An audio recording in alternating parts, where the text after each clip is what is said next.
Hi, everybody. My name is Tim DeSetti. I just want to welcome you to the meeting today.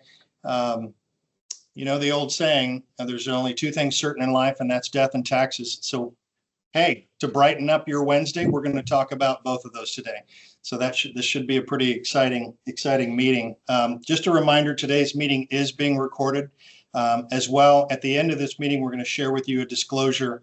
Disclosure is important in a tax meeting because although Megan is a CPA and Jim is an attorney, my two co-presenters, today's presentation is not tax advice. Today is some hopefully good information to make you prepared for upcoming changes in income and estate tax laws that are right around the corner. So today is designed to give you some information to take back to your professional advisory team, whether that be your CPA or your attorney, whether that's Megan and Jim could be your CPA or your attorney, whether that is the case or not. Again, today is hopefully just some good, valuable information.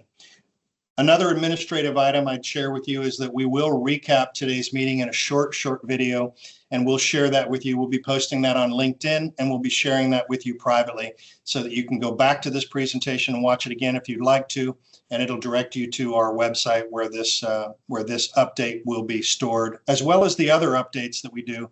I would promote that next month we'll also be doing a retirement planning workshop. So if you're not familiar with our InfiniTALKS series, we try to put something out at least every month, if not every other month, that is educational and informational in nature. So thank you for attending today. With that in mind, I'd move ahead to the team that will be presenting today. Jim Stangiola and I have had the pleasure of working together for 35 years, I believe, coming up this year. Jim's background for that entire time has been as an estate planning attorney, and he serves as an advanced case design specialist with us. So we work very, very closely with Jim, and he'll be addressing some of the estate and inheritance tax laws that are changing. And then Megan Gadoff as well, good friend and CPA that I think would be a great resource to all of you if you need a second opinion on any matter that falls within her specialty. Quick recap of of where we've been, just a maybe a 1-minute setup. Let's move to the next slide. Let me take you down memory lane. Time goes quickly. We're all operating under a tax law that was put in place shortly after President Trump was elected in 2016. Throughout 2017, somehow Congress and the president worked together to actually form a new law. And that Tax Cut and Jobs Act of 2017 went into effect on January 1st of 2018. And so at my age, for as long as I can remember, it feels like we've been operating under this law. But that law is coming to a close. It will expire on December 31st of 2025. And again, today's meeting is to stimulate some thought about what you as a family or what you as a business need to be preparing for when it comes to the income tax changes, both personal and corporate, as well as the estate or inheritance tax changes that will be occurring. If you don't recall, there was a significant number of changes in terms of the way we pay our income taxes and take deductions. It necessitated planning on a lot of our clients' part as well. This is a pretty major change when it comes to inheritance taxes. Let's say in 2025, regardless of who's president and regardless of how Congress changes in terms of that balance of power, they will be working together to form a new law. I doubt very highly that they simply let this expire and revert back to the pre-2018 tax laws. So the one thing that is certain is change, as well as death and taxes, to tie that into my joke. And with that, I'll turn it over to Megan. Megan, if you want to walk us briefly through, again, today's meeting will be about 30 minutes. So we're not going to solve any problems today. What we're going to do is make you aware of the things that you should be talking to your professional advisor about. So let's begin with the income tax changes and things that we should be preparing for. Sounds awesome. Thanks, Tim. Hey, everybody. My name is Megan. Happy Wednesday. No better way to spend your lunch break than to talk about taxes. I mean, seriously. So here we go. Just a few things that I wanted to bring up regarding some of this big overhaul that happened back at the beginning of 2008. Well, when it went into effect in 2018, a lot of discussions in 2017. Can we go back just one slide, please? Perfect. So a few items that changed under the Tax Cut and Jobs Act of 2017 were a few things. The three that would probably be most applicable would be, the first one is alimony from any divorce post 2019 is no longer tax deductible. And that stays in effect in 2026 as well. Individuals are still allowed to pull $10,000 out of their 529 plans to pay for K through 12 education. And any donations to an athletic fund for colleges is still not a tax deduction as it had been previous to 2018. So those are three permanent items that are going to stay that way unless something changes. So then we'll go to some of the temporary items that are now sunsetting at the end of 2025. So a few of the things, and we're going to go into more detail of each of these, but high level, first one is individual income tax rates are going to go back to 2017 rates. The highest rate was 39.6% in 2017, and now it's 37%. So that's sunsetting at the end of 2025. The standard deductions are going to go back to pre-2018 amounts adjusted for inflation. Some itemized deductions come back on the table that have been disallowed for the last several years. Child tax credits are getting cut in half as of right now, unless something changes. Personal exemptions come back and their applicable phase outs. Alternative minimum tax will also revert back to 2017, which might pull more people into paying that alternative minimum tax of 26 or 28%. And then the 20% business deduction, qualified business income deduction under section 199A is also sunsetting, which is a really big tax savings for a lot of our business owners. So moving on to the next slide, the individual income tax rate brackets. Here we just put it for married filing jointly just to keep it simple. The 2024 rates, 10% up to 37% are your rates. In 2026, it's 10% to 39.6. And then you'll also see that the income amounts are lower in the 2026 bracket. So, or the 2026 year. So in 2026, if you make over $585,000, everything is going to get taxed at 39.6%. In comparison to 2024, when you can make up to $731,000 before you kind of get kicked into that highest bracket. So let's move on to the next slide. So standard deduction and itemized deduction changes. So right now, a married filing joint couple, your basic couple is allowed to deduct $29,200 in 2024. That's what the standard's going to be.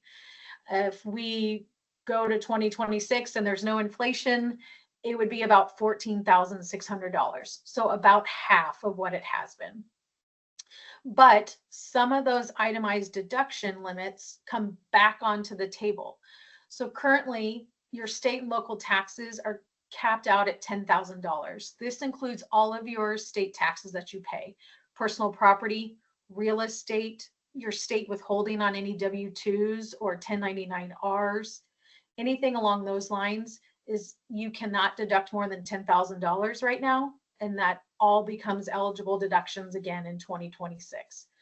Miscellaneous itemized deductions that are subject to the 2% limitation is back on the table, which a lot of them are your unreimbursed employee expenses. I get those questions all the time. I drive around for my job and I don't get reimbursed. You haven't been able to do anything about that, but you will again in 2026. Other things that are included in there are your tax prep fees, your advisory fees, estate planning fees, and safety deposit box fees, all those things that you kind of pulled random receipts for when you got stuff together for taxes pre-2018 comes back on the table in 2026. And the last big shift is the mortgage interest limitations. If you have a mortgage in excess of $750,000, you are not allowed to deduct the interest associated with any debt in excess of $750,000, and home equity loans have not been deductible. And there's plenty more to that, but just super high level. Back in 2026, you will be able to have a mortgage of $1 million and still deduct that mortgage interest on your return, and a home equity loan up to $100,000.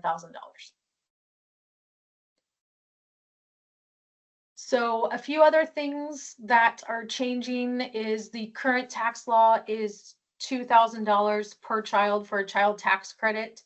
The income phase out starts at about $400,000. In 2026, the child tax credit goes back to $1,000, and the phase out starts at about $200,000. So more people will not be eligible for that credit unless, of course, something changes. And there's always discussions about the child tax credit. There's discussion of having it adjust with inflation. We'll just have to see what happens. Personal exemptions are also back on the table, which I believe in 2017, they're around $3,000 maybe a person that was on your return. So if you were a married filing joint couple with 2 kids, you got a $12,000 deduction for personal exemptions. And that did phase out based on your income level. And that comes back into play as well. They're estimating the personal exemption to be about $5,300 in 2026 when that comes back. So with that, I'm going to turn it over to Jim to talk about all the fun things related to estate and gifting that everybody would ever want to know, right? Absolutely. Thank you, Megan. More fun things about taxes. And that was an excellent summary. Thank you. And welcome, everybody. Again, my name is Jim Stanziola. And so here, what you're seeing on the screen here is a history of what we call the gift tax annual exclusion. And you can see that we're at the highest point we've ever been, with each one of us allowed to give $18,000 to someone, anyone. Doesn't have to be a child, it can be anybody. $18,000 per year. We call this the annual exclusion amount. You can see where it is adjusted for inflation, and interestingly, unlike the federal exemption, which I'll talk about in a minute, it's in $1,000 increments. Although you can see from 2013 to 2017, for example, over a 4-year period, it never changed, and it got stuck on 14,000. One thing that I do want to emphasize about the annual exclusion is it's a lot more flexible than maybe a lot of people realize. For example, a couple can give $36,000 per donee per person every year. And not have to worry about filing gift tax returns or paying gift taxes, and not have to use up any of their federal exemption. And as you just add donees, you can double that. And so it can be a pretty significant amount. I was having lunch with a couple who was struggling in terms of how to gift a house to a child without paying gift taxes, thinking they were limited to the annual exclusion amount, not realizing that each one of us has a $13,610,000 gift exemption as well. So you could easily take a $500,000 house, get it over to the child without paying any gift taxes, even if you are above this annual exclusion amount. And I'll talk about that a little bit more in a moment. One last thing on annual exclusion gifts.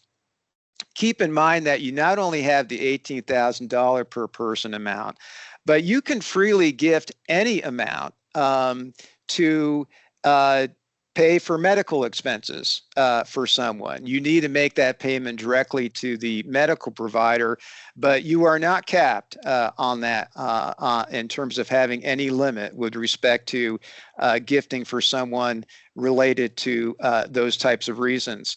Also, you can make a direct gift to a educational institution to pay for someone's tuition. No cap. don't have to use any exclusion. You don't have any limitation there. So there is quite a bit of flexibility along those lines. And also you can gift to a qualified charity without having to be concerned without paying any gift taxes. So again, a lot of flexibility with this annual exclusion gifting. And unlike the other things that we've been talking about and that Megan mentioned a minute ago, this is not subject to sunset on January 1st, 2026. The annual exclusion has been around for a long time, and it's going to continue to probably be adjusted by inflation as we move forward. So if we move on to the next slide, thank you, we can talk about the federal estate tax exclusion. And as Megan pointed out with respect to income taxes, the 2017 Tax Cuts and Jobs Act really gave us a benefit in terms of doubling the exemption from 5 million to 10 million, which is adjusted for inflation. And we're at an all-time high on the federal exemption per person, this year being $13,610,000. So if you are married, you basically don't have to be concerned about paying any estate taxes until you exceed about $28 million in asset value, which protects a lot of estates. Now, this is subject to sunset provisions, and it is scheduled to get cut in half on January 1st, 2026. And that projected amount, and again, we don't know exactly what it's going to be because of the inflation adjustment, but it's I think $7 million is probably a pretty good guess in terms of what we're going to be looking at there. For high net worth people who have any concerns about paying estate taxes after January 1st of 2026, it might make sense to use up some of your exemption now. And the reason for that is the IRS has already come out and said, you can use up your entire exemption on December 31st, 2025, and it's going to get cut in half the next day, but they're not going to come back retroactively and try to collect gift or estate taxes on that use of your exemption. Just one little factoid to keep in mind with respect to doing that. Some people think of, well, if I use 7 million now, and then I wait and I can use another 7 million after December 31st of 2025. Wrong. If you use 7 million now and you go into January 1st, 2026, you're going to have zero exemption left. So what you're going to want to do if you want to use up some of your exemption, and there are some special types of trusts that we do for our high net worth clients to do this, you need to use the majority or all of it to really, for that strategy to be effective. So with respect to the next slide regarding another important component of what happens to our assets at death. Obviously, one concern is potentially having to pay an estate tax, which is at a 40% rate. So if we're trying to avoid paying capital gains tax, which is at a 20% rate versus estate tax at a 40% rate, well, it's pretty obvious, right? We want to minimize the 40% tax. Now, having said that, a lot of people are not in an estate tax situation, and they don't have to worry about that. And one of the things that we still have in the law, which there was some movement a couple of years ago to try to eliminate, and that is what we refer to as a step up in basis with respect to appreciated assets that we own at our death. And the really nice thing about that is if we have, say, NVIDIA stock that we bought really low and it grew to $1 million, and we died with that NVIDIA stock, and when we pass that on to our kids or our heirs, they are going to inherit a new tax basis in that stock based on the fair market value of that stock at death, which is now $1 million. So they can turn around and sell that stock for $1 million and have a cost basis of $1 million and pay zero capital gains tax, which is basically a $200,000 savings in capital gains taxes. And just one thing to keep in mind when we talk about gifting versus holding on to an appreciated asset, if you do gift an appreciated asset, the donee or the child or whomever you're giving that asset to, they are going to inherit your original cost basis. Okay, so just keep that in mind versus gifting during your lifetime or holding on to that appreciated asset at death. One thing I do also want to mention is this step up in basis that we're talking about does not apply to qualified plan assets. Okay, that is not considered a capital asset. It's subject to income tax regime, which is what Megan discussed, and will not get a step up in basis for capital gains tax purposes. That money comes out and is taxed at ordinary income tax rates.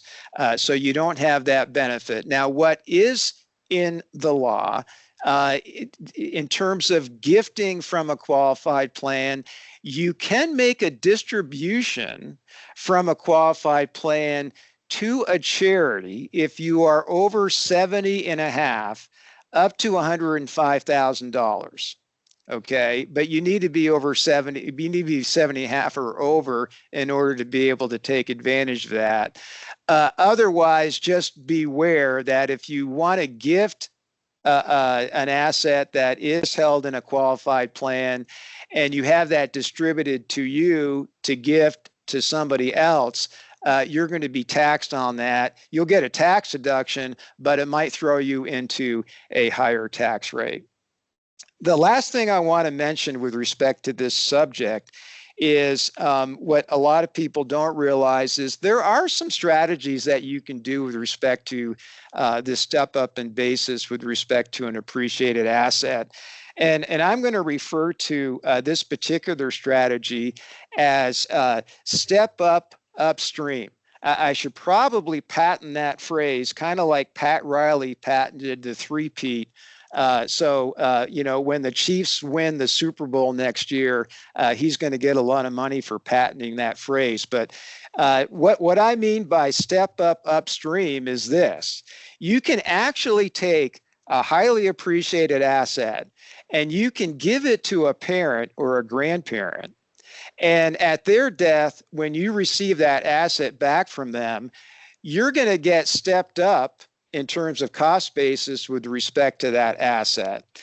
Just keep in mind that for that strategy to work, the parent or grandparent in my example is going to have to survive that transfer by at least a year. But if they do, and they die with that asset and they hold that asset in their estate and they give it to you, you're going to get a new cost basis, say in that NVIDIA stock, and be able to turn around and sell it for $1 million and not pay any capital gains taxes. So we've talked a lot today. These are important issues, you know, in terms of gifting and estate taxes and taking advantage of the federal estate tax exemptions as they exist today. If you do want to do any strategies along these lines, I would encourage you not to wait until December of 2025 to do that. A little planning in advance probably makes it a little bit more effective in terms of taking advantage of some of the strategies that you do have available to you to minimize not only estate taxes, but income taxes as well. With that in mind, Tim, I will pass it back to you. You bet. Megan, Jim, thank you both. We will leave time for some questions.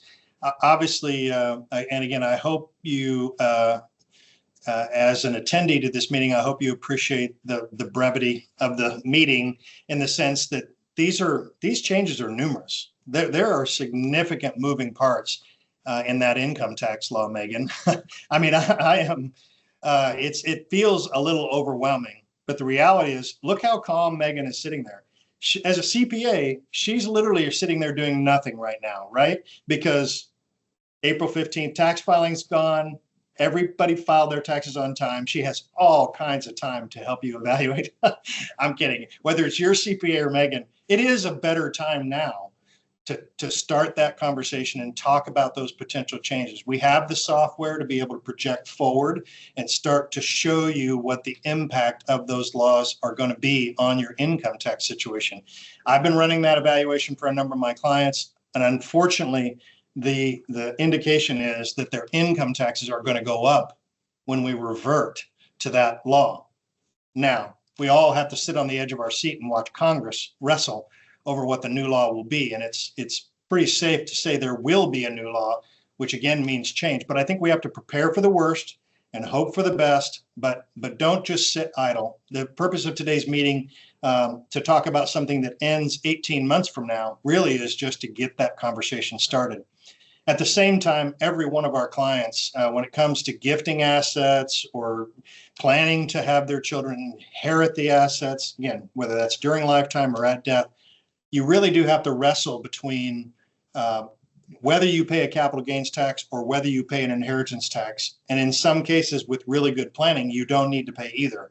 But again, those strategies are available to you, and some of those strategies are going to expire at the end of next year. So again, I would encourage you to start that conversation with your legal team or your CPA team now, and preferably get both of them together to talk about how you can make that change. With that in mind, we're right at 30 minutes. I'll open the floor to any questions. I would remind you that most questions in a meeting like this are going to be very personal.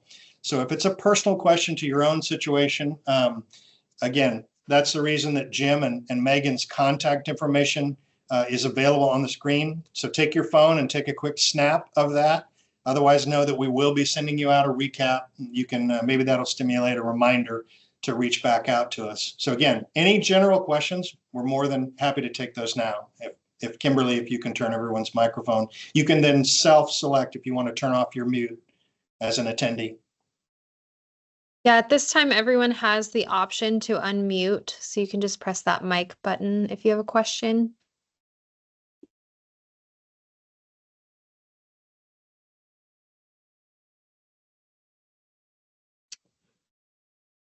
I'll first off start by saying thank you for today's informative meeting. I had a quick follow-up question regarding the QCD, Jim, that you spoke about briefly, and how that affects taxable income, and how about required minimum distributions? So the QCD being qualified charitable deduction? Correct. Gotcha. With respect to the qualified plan strategy I just mentioned? Yes. Yeah, okay. So this is a little bit of a trap for some people in terms of, look at a lot of our clients have a lot of wealth packed into their qualified plans. And that's great. That's what they're there for. But when they come out, unless it's a Roth, when it comes out, it's heavily taxed.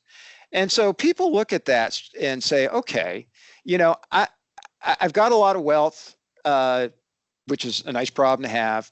I have all this money packed into my qualified plan, and I want to use that money and give it to charity, because otherwise, if I just take it myself, I'm just going to be heavily taxed. Ordinary income tax rates. Megan said, hey, with the sunset, we're looking at a 39.6% top federal tax rate, not to include state taxes on that. So you can add that on top of the SOAR. So people look at that and say, okay, I'm going to gift and take some money out of my qualified plan and give it to charity. If you're under 70 and a half, you can certainly do that. It's just that you might want to time it. So when you take that money out, which you're going to be taxed on, and turn it around and give it to a qualified charity, you're going to get that deduction, but it's not necessarily going to be a complete wash in terms of taxes offset by a deduction, because it might potentially, that distribution that's made to you might put you into a higher income tax bracket. Now, if you're already at the top tax bracket, it's not going to matter, and shouldn't be that much of an issue. And Megan may have some more thoughts on that. Otherwise, if you are over 70 and a half, up to $105,000, it used to be $100,000. It's got step up to $105,000. You can give directly to charity. Don't pass go, just give it directly to a qualified charity, and be done with it. And you don't have to record it as income on your tax return. Did I answer your question? Yeah, that was great. Thank you. Yeah, you're welcome.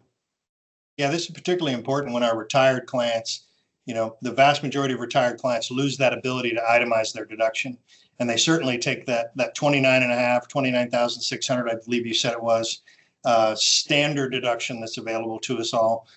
If you take the standard deduction, then you lose your itemized deductions. Your charitable was your itemized deduction. So that QCD, the ability to do that really is a big enhancement, and a very important income tax strategy for our retired clients. Megan, anything you want to add to that?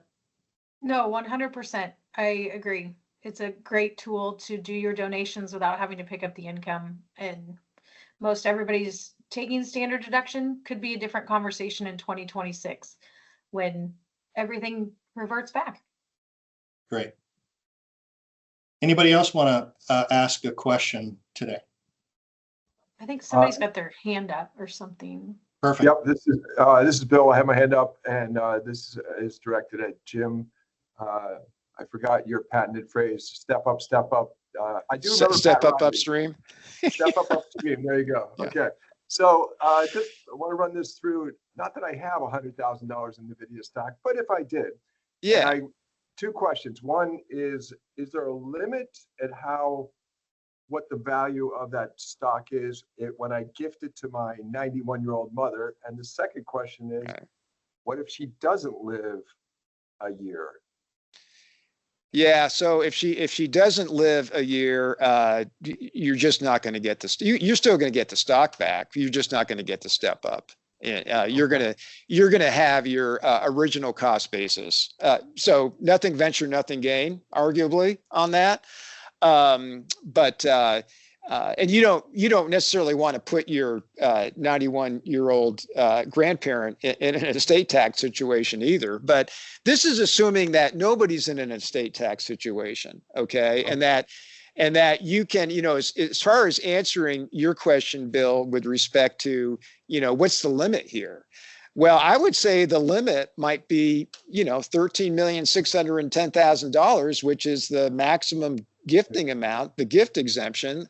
You could take a $13,610,000 asset that you have a low basis in, send it upstream, and when you get it back, get a new basis in that asset. I would say that's probably, arguably, the only limitation. Yeah, so some people could take a look at that strategy and say nothing ventured, nothing gained. You don't want to put the grandparent in an estate tax situation. You don't want to pay any gift taxes on that transfer. And you want to make sure that you get it back, right? In terms of the asset. So, but it is a viable strategy. It is a legitimate strategy. The grandparent just has to survive by a year. Sure. Okay. Thank you. Yeah. Think in terms of maybe you bought a lake home or a home in Florida 10 years ago. Well, that asset has appreciated dramatically. And if you could give it to an elderly parent, knowing that you'll receive it back at a particular point and you'll have a new basis and an exemption from the capital gain on that step up, that Jim used the example of NVIDIA stock. It could be family farmland. It could be an interest in an LLC that you hold. Again, that you're planning on selling that asset later, or you just want to take advantage of that step up. You have to kind of maybe open your mind a little bit. And that's again, a good reason to talk to your advisor. That strategy say it again. You haven't patented it yet, so I'm gonna go ahead. Step up upstream is what I Step call up, it. Yeah, step Upstream, up yeah. upstream.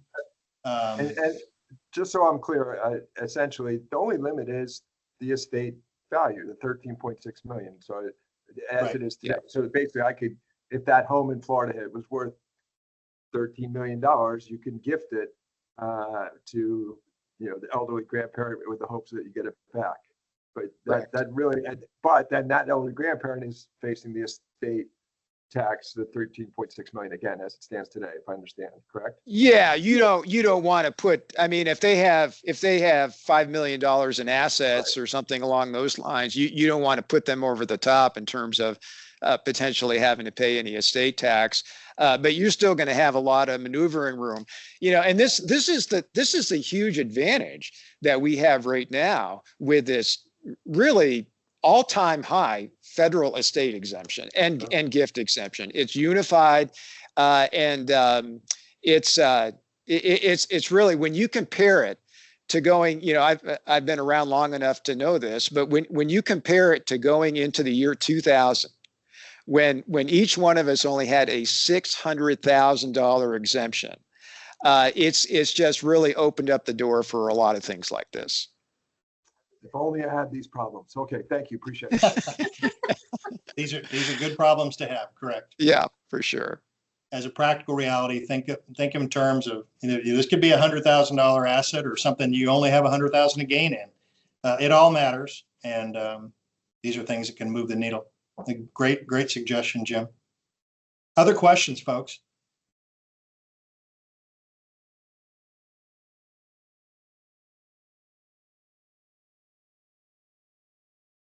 All right.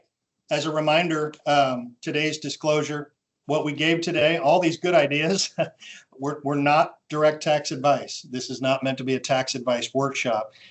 This is meant to be a stimulation for you to be thinking about situations, whether it be your income taxes or your inheritance taxes, to work with your advisor.